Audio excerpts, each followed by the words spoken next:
more love, more joy, everything. It's inspired young people. Inspiration comes from within you. When you clear out the garbage that's in your mind, you then create space for something better, more beautiful to come in. Let's have life and have it more abundantly. I say yes. It's like taking a workshop. I get to be in my pajamas. We have a very active imagination, which is why it's important to learn how to harness it and then point it in the direction you want to go. I listen to your show every day. It's time now for Living Your Inspired Life with Susan Burrell. Susan is no-nonsense, inspirational, motivational, and fun. This is positive talk radio. Practical wisdom for everyday life. It's a gift you give yourself. Now, here's Susan. And welcome to Living Your Inspired Life. I'm Susan Burrell, and you're listening to News Talk 1590 KVTA. And I just want to remind everybody, if you're coming in the middle of this segment, you can go to livingyourinspiredlife.org and tune in and tune up to develop your power perspective. So today I am so happy to have Dr. Joe Dispenza joining me today. Joe, thank you so much for calling in and being here. Thank you, Susan. I'm happy to be with you. Now, the reason why you're here with us today is because in January, you're going to be doing a workshop out in Westlake Village from January 8th to the 10th at the Westlake Center for Spiritual Living. So we're going to be talking a bit about your workshop. But first, I want to let everybody know that you were in the movie 10 years ago, What the Bleep Do We Know? And your segment, I think, was very powerful because, and this is the work you've continued to do over the last 10 years of exploring the idea of neuroscience and how we can use that to change our life, yeah? Absolutely. So let's talk a bit about a couple of ideas around that, because I want our listeners, who, if they haven't seen What the Bleep Do We Know, to kind of understand what the neuroscience piece of it is and then move into what it is you'll be doing at your workshop. Well, I think one of the biggest things, Susan, we heard at the Bleep conferences and several of the workshops we did around the world after the movie was that people said, really great information, really good content, but how do you do it? How do you create the life that you want? And I think that science is the contemporary language of mysticism. I think science is a great way to demystify the mystical. And so 10 years ago, people were interested in the philosophical, scientific understanding of how subjective mind, our mind, produced an effect on the objective world, on reality. But if you start to think about how mind affects matter, then you got to start examining what is mind and how the brain and the mind work. And so we started teaching workshops around the world and with the intention of showing people how to do it. I mean, the two questions that kept coming up over and over again was how do you do it, and if your personality creates your personal reality, and your personality is made up of how you think, how you act, and how you feel, and if I'm going to create a new personal reality, I have to change my personality, why is it so hard to change?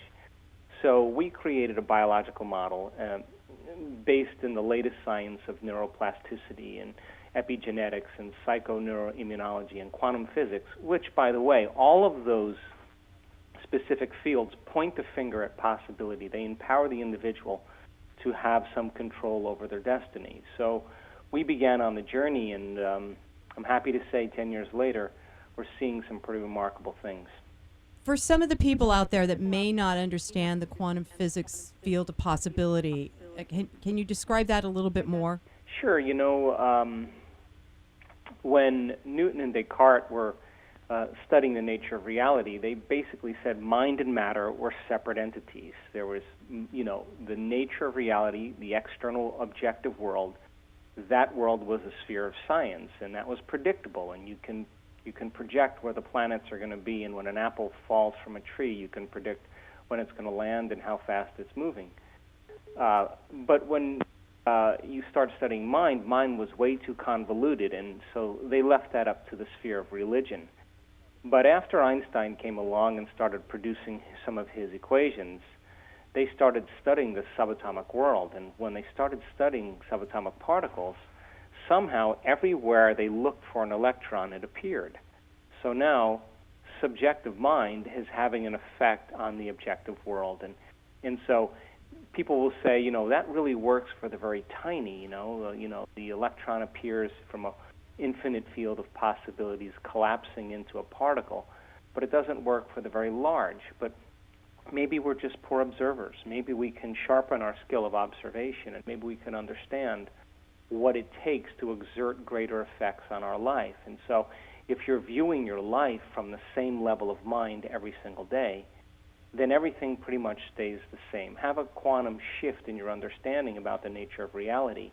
Use the knowledge that you're learning to begin to perceive reality a little bit differently, and begin to experiment with your own life as a scientist to see if you can produce some effects in your life by you being at cause. So what I'm hearing you describe, Joe, is that we participate in the world of matter. Things just don't happen to us. We are participatory beings. Well, it's kind of an interesting phenomenon, because then it begs the question, does your personality create your personal reality, or does your personal reality create your personality? In other words, does your external environment control how you think and feel, or does how you think and feel control your external environment?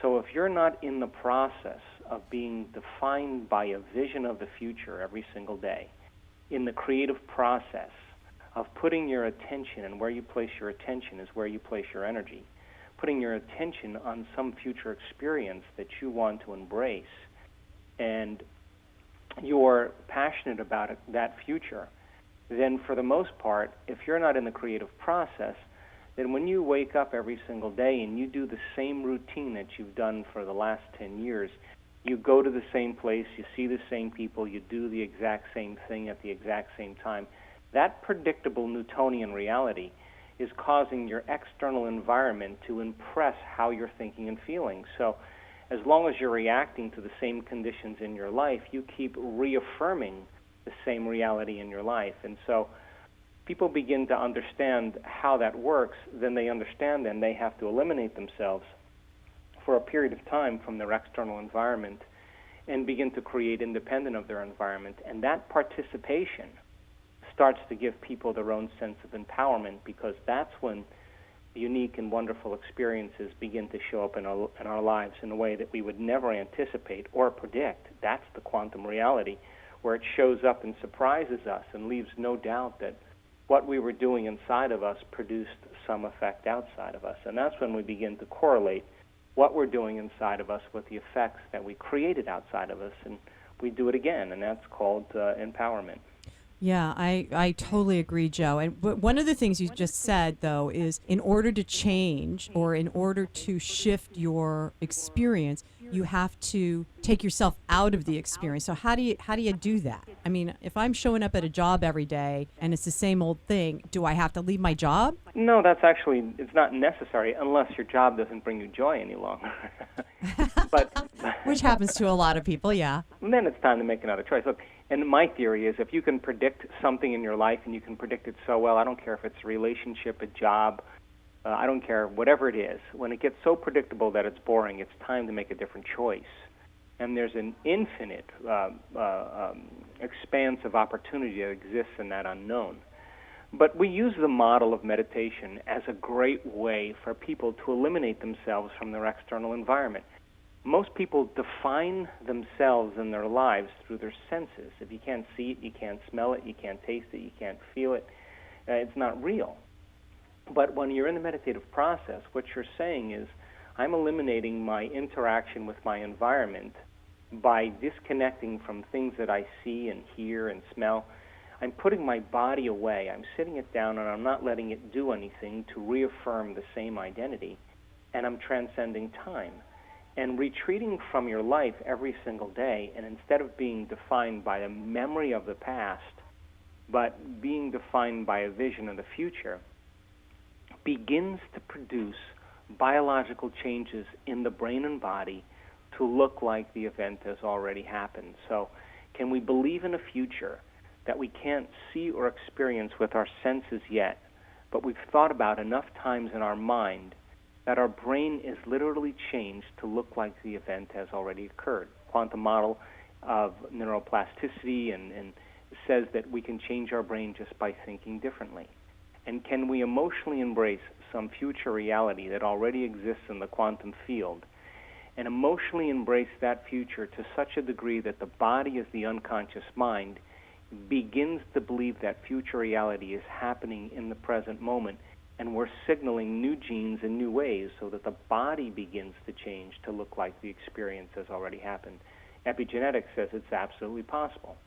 So if your brain and body have physical evidence that the experience has already occurred, then it's time to relax and surrender, because that's when the experience finds us, and it will come in a way that we least expect.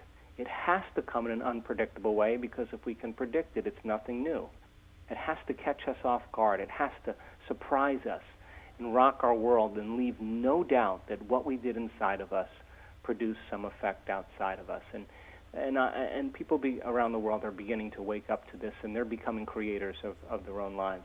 I love your description of how that process works, because I personally have experienced that in my life, where something shifts dramatically, and it's happened to me in a matter of a moment too, where I am astounded, going, okay, really? All right, then I'm going to say yes to this part.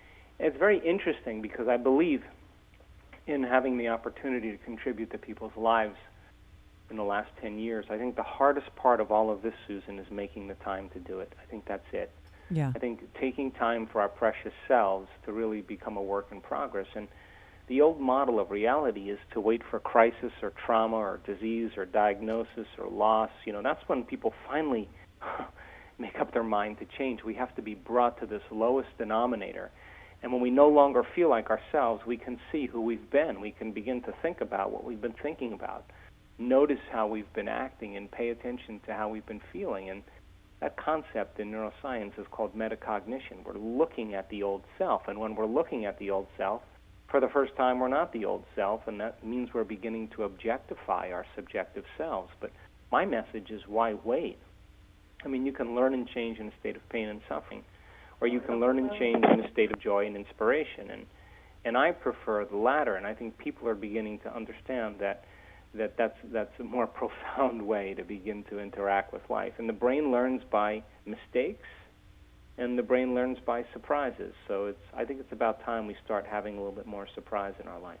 Well, I agree with you, Joe, and it's a hell of a lot more fun to do it from a higher observation point, if you will, than to be dragged through the muck, kicking and screaming, and that happens to so many people. I like your idea of, if you're in a state of boredom or unhappiness, it really is the indicator that it's time to shift your perception and make a change. And I think the hardest part about change, really, Susan, is not making the same choices we did the day before. And the moment we're no longer going to think the same way, or the moment longer we're not going to execute the same behaviors or live in the same emotional state, the moment we do that, we don't feel like ourselves any longer. And that's when we step into that river of change. And because that river of change feels so unfamiliar, it feels so uncomfortable, it feels like an unknown, it feels unpredictable, most people rush back to the same boring or unhappy life so that at least they can predict their own guilt or their own judgment or their own unworthiness, because that's more familiar to them. And so waltzing from the old self to the new self and crossing that void is the biological, the neurological, the chemical, and even the genetic death of the old self. And people will say, well, I can't predict my future. Well, the best way to predict your future is to create it right in that unknown. That is the perfect place. And so when we show people that, according to the quantum model, that unknown, that uncertainty, that place is where all possibilities exist, then they can begin to decide what thoughts they do want to fire and wire in their brain. They can begin to mentally rehearse what behaviors they're going to demonstrate in their life and install the circuits in their brain to look like the experience has occurred. And if they can teach their body emotionally what joy feels like, or freedom feels like, or abundance feels like, and they understand how to do that, they're beginning to create a new biological self. And it's not a process of white-knuckling it. It's a process of creation. And so when we get to the point where we're bored and it's becoming so predictable, and we just surrender to a life that's the same because we don't think we have any choice in the matter. I think that's when the soul starts to get really antsy. And I think it starts to nudge us and say, come on, it's time to wake up. There's so much to experience in the unknown. And you're still holding on to these same states of being. Joe, as you were just saying that, part of one of the conversations we've had on Living Your Inspired Life is about self-value, self-worth, and how many of us have been, our culture, if you will, affirms that we're not valuable, which is why you got to go buy the next best thing or look like the supermodel or whatever it is. So resetting or rewiring the brain to see yourself differently, in my experience, sometimes it felt like it was taking way too long. Well, actually, no. I mean, I believe that we already know how to do this. I think everybody at some point in their life has done something great. And when they did something great, they didn't do exactly what they did the day before. They sat down and they thought for a few moments of what they wanted to experience, whether it was a goal or a vision or a dream or whatever. And they started to create an image in their mind that represented a new future. That's called an intention. And then they got inspired by it. They started getting excited and enthusiastic, and their body was getting a sampling emotionally of the future. And if how you think and how you feel creates a state of being, for that moment, they're living in that future reality. And they started to think about the choices they were going to make and the choices they weren't going to make. And they started to review the behaviors they were not going to demonstrate and the habits they were not going to fall back into. And they started to review the behaviors they were going to demonstrate. And they kept their energy and emotions up, and they didn't want to fall to those lower-level emotions. And they did it every day. Every day they made it a priority until they reached a point where they knew it was going to happen. And when you reach that point, it's no longer about the experience. It's about the fact that you created the experience. That's like cooking a great meal and then finally sitting down and knowing it's going to be awesome. We've all done that, but if we think about a time in our life when we didn't do it, we had a vision and then we got busy and then we got emotional and we reacted to people and there was never enough time and then you got social engagements and obligations and everything got in the way. You didn't feel like it, and we shrunk back into mediocrity. So I think we already know how to do this, and I think there's just some ingredients that allow it to be quickened, if you will, when you understand what you're doing and why. So what I'm hearing you say through all of this is that we're already wired for achieving our dreams and our highest good, if you will. Oh, there's no doubt about it that we come preloaded with all the biological and neurological machinery to do this. There's no doubt that I have seen in the last 10 years common people like you and I doing the uncommon, healing themselves from all kinds of diseases, creating the lives they wanted, letting go of old emotional scars, experience mystical and profound interdimensional experiences that change them forever.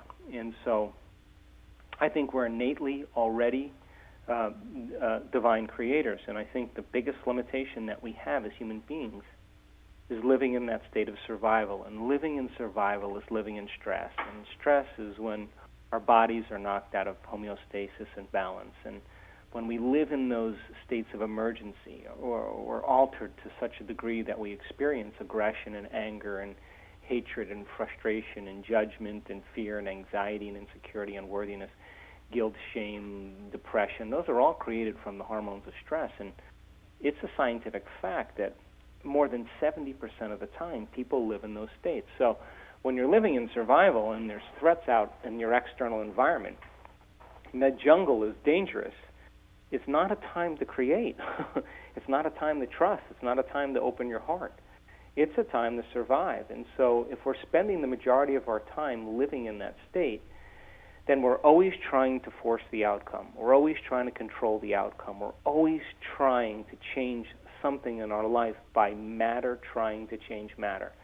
And that's when we get in trouble because we get in our own way. And so we have to lay down the very thing we used our whole life to get what we want for something greater to occur. And that's what people are waking up to now. Joe, I have a little antidote about this matter trying to change matter thing. I drink coconut milk in my coffee, and the local stores in town didn't have it. I kept going to one or the other and one or the other. And finally, one day I was working on a different circumstance in my life that I had to just keep surrendering, all right? Just let it go. I'm not going to focus on that happening. I'm just going to let it happen as it will. While I was standing at the grocery store looking for my coconut creamer, which was not on the shelf. And I found myself going, really, Susan, you stood here for 10 minutes. It's not there. You've looked in every nook and cranny. I just stood there looking for the coconut milk. And I thought, you know what? I'm not going to stand here looking for this coconut milk. And meanwhile, I was also telling myself, and I'm going to let go of this current circumstance. Whatever it is, I'm just dropping it. And as soon as I really felt that surrender from my body and my mind and my heart, I swear there was one container of coconut milk and it showed up on that shelf. And there was nobody restocking the shelves. I got to tell you, it just showed up. And that speaks to the place where when we can, as individuals, really let go of the thing we think we're supposed to have or the way we want it or the control factor, good shows up. And I always say there's such a delicate balance between intention and surrender. Intention is getting clear on what we want, and surrender is trusting in the outcome. But if we overintend, we start to try, and we start to force, and we get in our own way. When we over-surrender, we disbelieve, we're apathetic, we're lethargic, and we're not making an effort. But that razor's edge of being able to get clear and then trusting in the outcome is an art, and it's a fine line. But we've all experienced it at times in our lives where we're doing it, and finally just let go, and all of a sudden it appears out of nowhere. Now, the point is, if it happened with coconut milk, it could happen with any other thing in your life if you have that kind of intensity for bigger things. And so if it happened with coconut milk, the next question we should ask ourselves is, what other areas of my life would I like to see a shift in? I'm going to use the same principles to produce a greater result, with the same enthusiasm, with the same passion, with the same will, with the same intention. That's where people are starting to step into the unknown. And you're seeing that in the workshops that you do, that people are really taking that step into the co-creative process. Well, the workshops, without a doubt, is where the miraculous happens. It's where the unconventional occurs.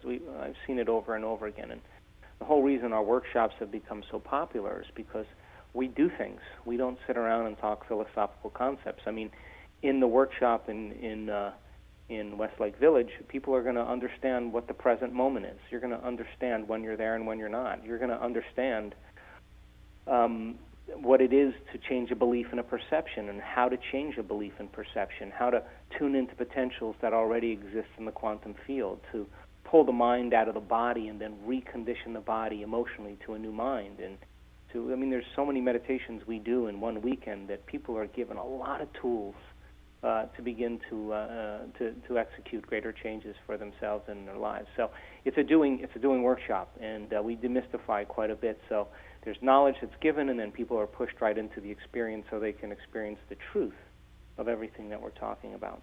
I can feel that as you're saying it. I think that's awesome. I think the doing part is important. I'm talking to Joe Dispenza. He's going to be at Westlake Center for Spiritual Living, January 8th through the 10th. And you can go to cslwestlake.org to find out more about the workshop. It's called Ascending Your Energy, Tune into Your New Destiny. You're listening to Living Your Inspired Life. I'm Susan Burrell, and we're going to take a short break and be right back with Dr. Joe.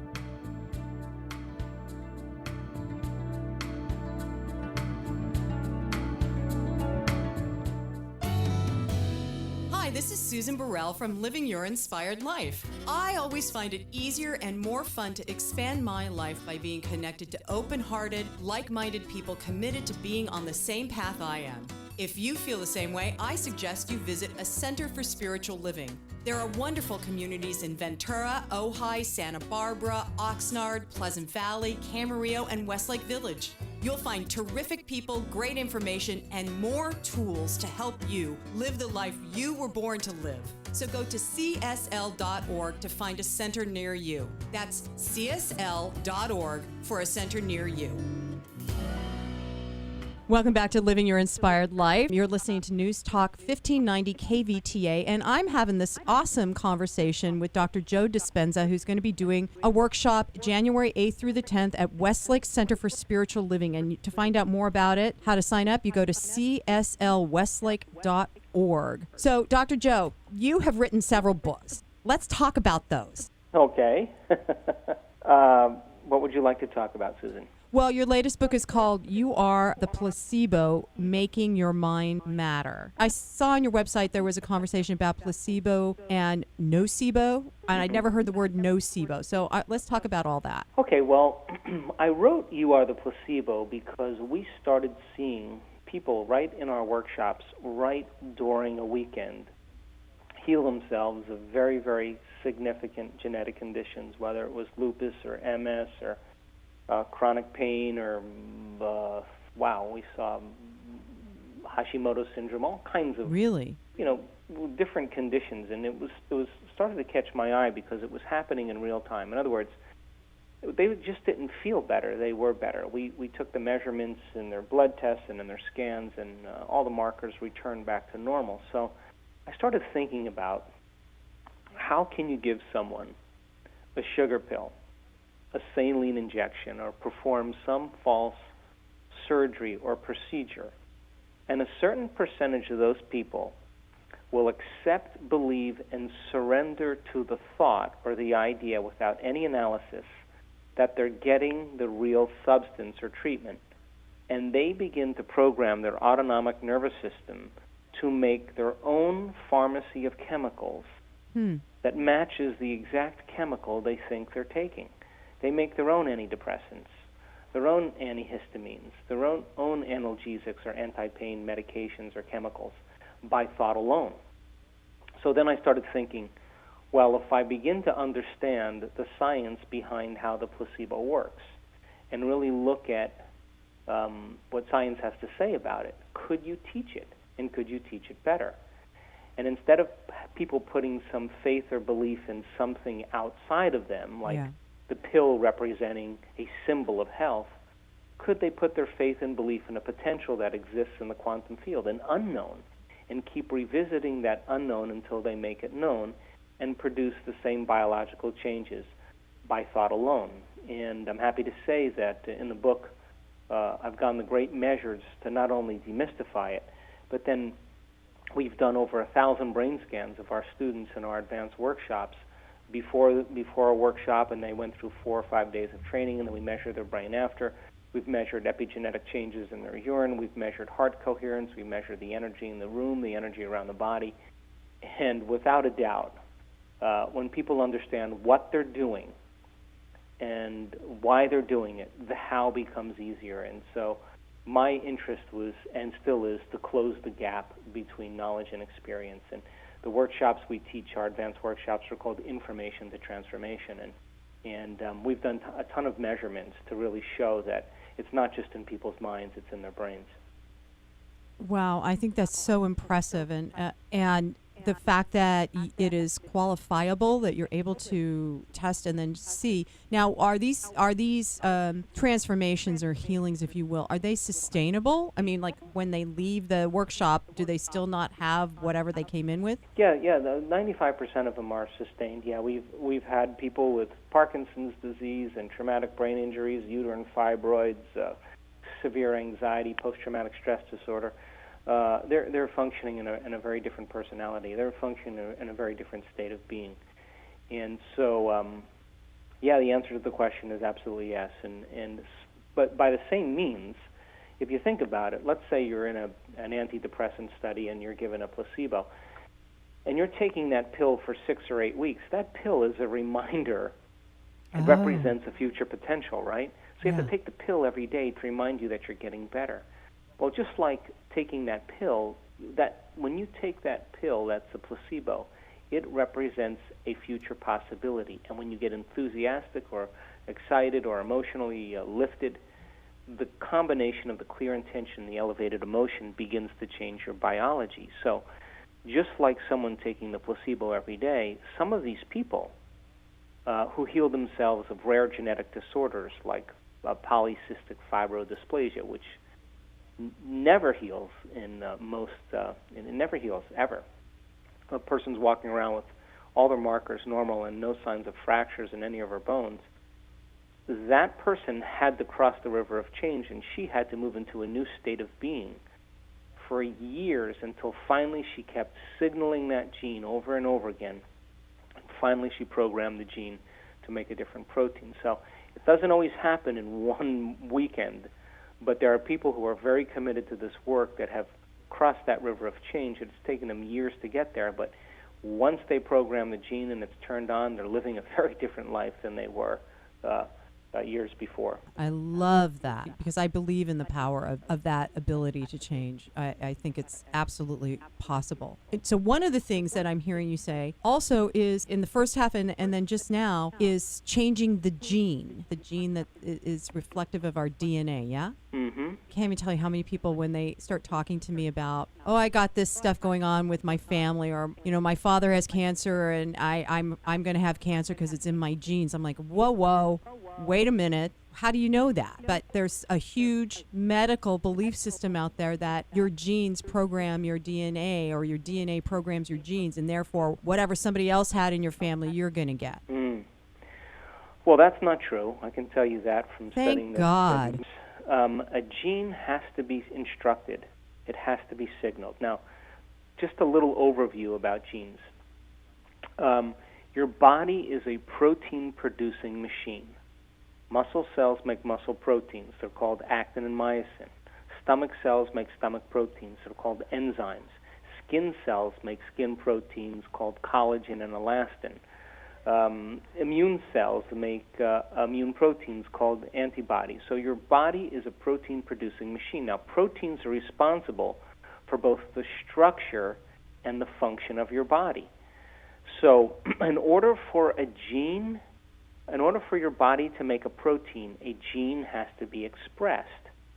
So now, if you understand then that the environment signals the gene, now this is science, and less than 5% of the people are born on the planet with genetic conditions like Tay-Sachs disease or sickle cell anemia or type 1 diabetes, and the other 95% develop conditions based on lifestyle and behaviors and choices, then if you keep emotionally reacting to the same conditions in your life every single day and doing the same things and thinking the same thoughts, there's no new information coming from your environment, and if you keep signaling that same gene in the same way over and over again, the same instruction begins to wear the gene out, and the gene begins to what's called downregulate or dysregulate and make cheaper proteins. And so the body ages because it starts making weaker proteins. So then, is it possible then, if a person was living in fear because their father was abusive as a child, and they memorize that emotional state and they perceive their life through the lens of fear, and every single day, it's a scientific fact that the hormones of stress, primarily emotions like fear, dysregulate and downregulate genes to create disease. After 10 years of the exposure to that same environmental condition, she programmed the gene to make a different protein. Is it possible then to recondition the body and signal a new gene in a new way to make a different protein to change either the structure or function of the body? And it turns out in one gene, you can have 35,000 variations on that same gene. Now, genes are like Christmas tree lights. They turn on and they turn off. When they turn on, they upregulate. They make great proteins for health and for long-term building projects and growth and repair. When they downregulate, they're in stress or they're in emergency, and they're turning off, and they're making weaker proteins. So your Christmas tree lights are turning on and off all the time. But if you're thinking the same thoughts that produce the same chemicals to make you feel the same way, and those feelings drive your same thoughts, how you think and how you feel creates a state of being. And those familiar feelings that are based on past experiences begin to regulate the same chemicals. You keep the same lights on and the same lights off, and now you're headed for a genetic destiny. So now this just isn't dinner conversation, because I've had enough dinner conversations with quantum physicists and neuroscientists and geneticists to the point where I'm more interested in the application of it than anything else. And when people begin to realize, when they know the truth, as an example, a group of stressed out executives that have really, high demands on themselves, if they spend 15 to 20 minutes a day finding the present moment, learning how to relax, learning how to breathe, and they do that for 6 weeks, they will regulate 1,561 new genes, over 800 genes that upregulate for growth and health, and over 700 genes that downregulate for disease and inflammation, turning on new lights, turning off old lights. And if people happen to meditate in the past, the average is about 2,000 new genes are regulated just by doing something differently. So when people begin to understand that the central dogma, the dogma that genes create disease, isn't absolutely the truth. It's partially the truth because the gene has to be instructed, and it may take a little bit of an effort for people to really continuously signal the gene every single day, and they understand what they're doing, and assigning more meaning to it. Then we should see some biological changes as a result of it, and that's where my interest is. I like the application part, Joe. And I'm curious because has the modern medical field, is this integrating into the AMA way of doing healthcare? Well, I think there's a strong intellectual division that's going on right now in our world, in Western culture, and actually I'm going to say the world now, the global consciousness. I think there are people that are clinging to the very old paradigms of, genes create disease, and you're a victim to your world, and get used to it. And I think there's an awakening going on where people are realizing that optimists live longer than pessimists, and that people with a better attitude do better with healing their condition, and that when people take more responsibility for their treatments and they're more involved in it and they feel good about what they're doing, they get better. And you can't even deny the placebo any longer. I mean, if 3 out of 4 people who are in a double-blind placebo study for depression are given a placebo, 3 out of 4 of those people get well by taking a starch pill. You cannot eliminate the fact that thought is that powerful. So I love medicine. I think it has its place. I think it's really great for acute conditions. If you break your arm or you have appendicitis or you get in an accident, emergency care, medicine has an amazing effect on that. But when we're talking about chronic conditions that require a lifestyle change, a new paradigm and a new model has to be enveloped. And so I think it requires both physical changes in the body, it requires chemical changes in the body, and it requires emotional changes in the body. If there's 3 types of stress, physical, chemical, and emotional, then there's 3 types of balance, physical, chemical, and emotional. And my experience in 30 years of just studying this is that if you get 2 out of those 3 in order, the third one always comes around. If a person is chemically out of balance and physically out of balance, and you change that, they're more emotionally balanced. If they're emotionally imbalanced and they're chemically imbalanced, then if you can get them to change their emotional state and their chemical state, they're more physically balanced. So I think that people are beginning to want a new understanding, a new model that they can adhere to and be participants in it as well. If you would just speak a bit about why the emotions are so important, because it seems to me like if I got something going on health-wise, then I'm gonna want my doctor to help me with my chemical, my chemistry and my physical stuff. But what's so important about the emotional stuff? Well, so if you study the emotions of stress or the chemicals of stress, the chemicals of stress are the chemicals that push the genetic buttons that create disease. When we live in chronic states of long-term stress, no organisms in nature can live in emergency mode for an extended period of time. It's just impossible because all the energy is being utilized for emergency in their external environment, and there's no energy in the internal environment for growth and repair. So when we react to things in our life, the end product of any experience is called a feeling or an emotion. Now, If 70% of the time most people are reacting to conditions in their life and they're experiencing bitterness or hatred or judgment, fear, it's those chemicals that are created from those hormones of stress that begin to downregulate genes to create disease. So when you react to something or someone in your life, there's a refractory period of chemicals that are created from your reaction. That's called an emotion. You're altered in some way. But if you don't know how to control your emotional reaction to whatever it is in your life, and you keep that refractory period going on for hours or days, that's called a mood. A mood is one long emotional reaction. So someone comes up to you and says to you, Susan, what's wrong with you? And you say, well, I'm in a mood. Why are you in a mood? Well, I had this thing happen to me 5 days ago. What it really means is that you're having one long emotional reaction. Now, if you keep that same refractory period going on for weeks or months, that's called a temperament. So you say, why is he so angry? I don't know. Let's ask him. Why are you so angry? Well, I had this thing happen to me 9 months ago, which means I'm memorizing my emotional reaction. Now, if emotions are a record of the past and you're living by the same emotion every single day, it means you were still in your past. And if you keep that emotional reaction going on for years on end, that's called a personality trait. So people start to wear their emotions layer by layer, and that's who they believe they are. But if you understand that the soul's real passion is to experience unknown and new events in our lives, and you're stuck in some emotion, your body as the unconscious mind does not know the difference between an actual experience in your life that creates an emotion and an emotion that you're fabricating by thought alone.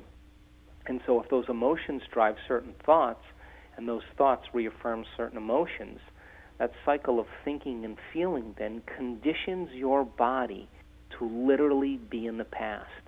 And we can never create a new future holding on to the emotions of the past. So a person will say, well, I had this event that happened to me, 15 years ago with my ex-husband, and that's why I'm so angry. Well, great, but now that we know that you're angry because of some experience, what you're saying from a biological standpoint is you haven't changed in 15 years, and the fact that you're still angry means you're connected to that past experience. And when people begin to realize that the only person that they're hurting by living by that emotion is themselves, I don't care about the event. The event is meaningless. What is important is them overcoming that emotion, because when they free their body from the chains of that emotional addiction, the side effect of that is true joy, because the body is no longer anchored to the past. It's liberated, and there is a liberation of energy. We go from particle to wave, from matter to energy. And that liberation of energy causes the person to no longer view their life through the lens of the past. Now they can see possibilities they never saw before, because a memory without the emotional charge is called wisdom, and that's the name of the game here. Is the inner wisdom. Exactly. So this, on your website, you had I copied down a quote because it caught my attention, where you said the quantum field responds to who we are being. So that's what you just were describing, is that infinite place of all possibility will react or align with us according to who we think we are. Sure. So a state of being, thoughts are the language of the brain, and feelings are the language of the body. And how we think and how we feel creates a state of being. So just think about this. I mean, a person will say, well, I prayed all night long, and I had a very clear intention of what I wanted to happen. Well, it turns out they've done experiments to see if intention changes matter in any way. They take a few vials of DNA and they set them at a remote location away from expert prayers. And they say to these prayers, with all of your intention, we want you to see this DNA wind or unwind, wind or unwind, wind or unwind. Keep the image in your mind. Intention is a mindful, thoughtful process of the DNA unwinding. They do it over and over again. At the end of the experiment, they check the DNA, and nothing happens at all. Intention did nothing to change the DNA. So they take another group of expert prayers, and they say, we want you to move into an elevated emotion. We want you to feel joy, goodwill. We want you to feel gratitude and radiate this emotion out into the quantum field, and just do it over and over again. And so they move into these elevated states, and they keep radiating this emotion into the field. They check the DNA at the end of the experiment, and an elevated emotion did nothing to change the DNA. But when they said to those people, We want you to see the DNA unwind in your mind, and we want you to get in touch with the emotion of how it would feel if the DNA actually unwound. 25% of the DNA unwound before the actual experience occurred. In other words, the DNA changed by thought alone. So if how we think and how we feel creates a state of being, a clear intention combined with an elevated emotion causes us to be more energy and less matter. And energy is the epiphenomenon of matter. So people will say to you, well, when my healing finally shows up, then I'll feel whole. Or when my success finally comes, I'll feel empowerment. And when my wealth comes, I'll feel abundant and free. Or when my new lover shows up, then I'll feel love and gratitude. Well, that's the old model of reality. We have to teach our body emotionally what that future is going to be like. In other words, it is the wholeness that you feel that creates the healing. It's the empowerment that creates the success. It's the freedom and abundance that creates your wealth. And it's the love that you feel that creates the love in your life. And so making that turn for people has them get beyond the idea of defining reality with their senses. And that's a state of being. So it sounds like you kind of have to have it before you can experience it. Well, let's say it this way. You have to change your brain and body biologically to the point where you've conditioned your brain and body to already know what it's going to be like. And when you know that you know, then all of a sudden you're no longer trying to control the outcome. You trust in the outcome. Mm-hmm. You don't know when it's going to happen or where it's going to happen, but you know it's going to happen. And it's exactly how we are when we get tickled. You can't, the physiology of tickling, you could never be tickled if you know where you're going to be tickled or when. Well, the quantum field is the same way. It wants to surprise us. So when we start surrendering and trusting into the unknown, and we get out of the way, that's when we're surprised and tickled by the universe. So, Joe, what would you say, because the T word, trust, is big, a big button for people, you know. So what would you suggest people do in order, besides what you've already shared and through meditation, is there anything else about dropping into trust, especially when you're in those stress places? No, the trust doesn't work when you're in a stress place. When you're in a stress place, why would you trust? Exactly. From a primitive standpoint, you're going to put your sword down and trust the warring tribe. You don't trust in survival. When you're in survival, the problem is when you're in survival, it's not a time to trust. It's a time to take care of yourself.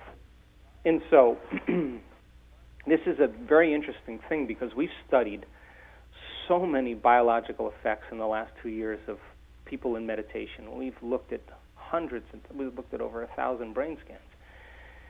And I can tell you without a doubt, one doubt in my mind, that you and I are at our best when we get beyond ourselves. Yeah. That when you're living in survival, your attention is on your body. When you're living in survival, your attention is on your external environment. And when you're living in survival, you're obsessed about time. And we use our senses to define reality because we become materialists. Because when you're in survival, your senses are heightened. So most people then are defining reality by their senses. So the antithesis of that is when you sit down and you put your body away, you become nobody. You become no one. You disconnect from your external environment. You become no thing. Mm-hmm. You become nowhere, and you become no time.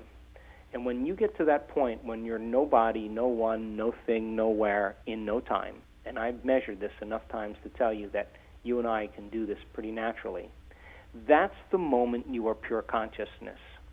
That's the moment you are no longer your same personality self. You are literally thought alone.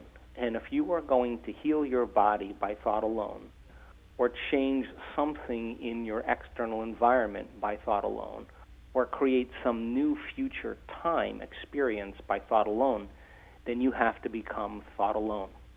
And when we can unclutter and unfester ourselves from all of our associations that keep us connected to this reality, that's the moment we begin to open our hearts. That's the moment that the energy that's usually being overutilized in those survival hormonal centers moves right into the heart. And that's the moment you start to feel connected to something greater. When you're living in stress, You feel separate from possibility. When your heart starts to open and you are in the process of creation, the energy around your body goes from about 4 inches wide to about 9 meters wide. Your energy expands dramatically, and you feel connected to something greater. That moment is trust. That's the moment where you are all of a sudden connected to something greater, and you no longer try to force the outcome. Your heart is open, and you are already connected energetically to that experience. And on some level, this quality of intuition and knowing starts to take over, and you would never try to force the outcome.